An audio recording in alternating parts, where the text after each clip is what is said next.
it. Welcome to AllasYummyFood and to my wonderful kitchen. Today I'm going to show you how to make delicious cherry zefir. Zefir is one of the most requested videos. You guys love it. And I've got loads of flavors already out. I've got blueberry, I've got strawberry and raspberry. So this is cherry because a lot of you requested the cherry flavor. I hope you enjoyed this video. Don't forget to subscribe. Let's get me to my milestone 100,000 subscribers. Let's do this, guys.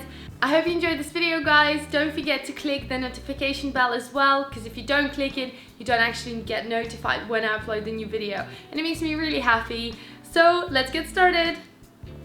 First, we're gonna start with cherry jam. So add your frozen cherries and sugar into a pot and just mix everything together. You can also use fresh cherries. I'm using frozen ones just because I can't get them anymore right now in this season. And just mix everything together.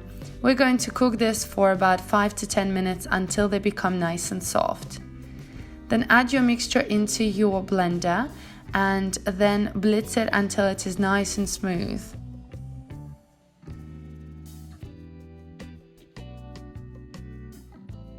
And then we're gonna put this into a bowl and sieve it through just so we don't have any bits or any skin from the cherries.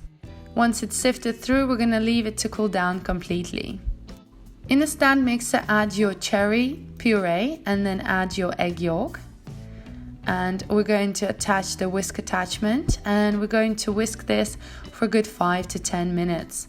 You will see that it starts to foam, and be patient, it's going to double and triple in size. So just keep whisking on a high speed until the mixture becomes nice and fluffy. At the same time, we're going to make our gelatin. So I'm actually adding some water and agar, which is a vegan gelatin. And then I'm adding sugar. And I'm gonna mix everything together. Then we're going to cook this on a low to medium heat for about 5 to 7 minutes and keep constantly whisking the mixture so it doesn't burn and it doesn't bubble up into your stove. Just keep whisking and whisking until you start to see that the mixture is kind of becoming really sloppy and falls off the spoon, just like this.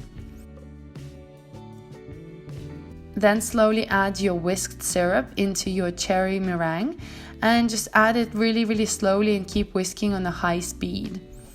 The mixture should be doubling even more in size and start to become quite firm. So you want to whisk it until you can sort of see that it's changing the consistency. Just like that. It should be nice and fluffy and very like marshmallowy. Guys and girls, I have my recipe on my website at AllasYummyFood.com. You'll find full ingredients and also directions on how to make this. And also you'll be able to find loads of other recipes that I do for my channel. Just click through, click on a picture, and you'll be able to see the whole video with the directions and the full recipe in English and Russian languages. Then I'm adding it all into a piping bag and piping beautiful shapes. So once they piped, we're going to leave them overnight for about 24 hours.